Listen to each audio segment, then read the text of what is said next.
seamos libres de todo pecado y protegidos de toda perturbación, mientras esperamos la gloriosa venida de nuestro Salvador Jesucristo.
La imagen de San Antonio, sí.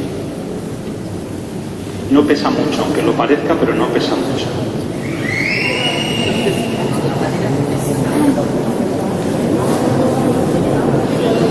Vamos saliendo poco a poco a la calle.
altares, velas, cines, combat, para divulgar l'esperit, és poble que canta la vida.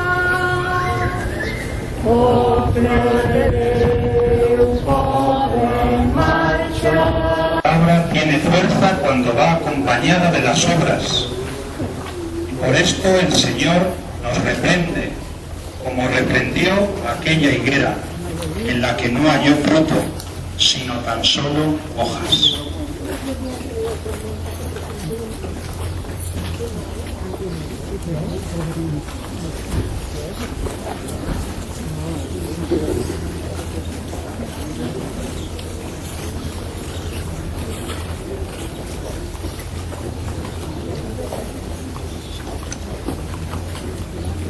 Feliç l'home que té posada en el Senyor la seva confiança. Serà com un arbre que arrela vora l'aigua. Dóna fruit quan neix el temps i mai no es marceix el seu fullatge. Du a bon terme tot el que emprèn. No serà així la sort dels injustos. Seran com la palla escampada pel vent.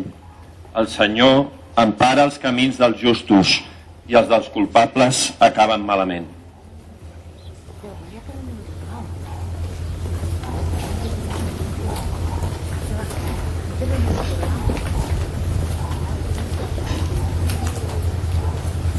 Hazme tu, Señor, instrumento de tu paz.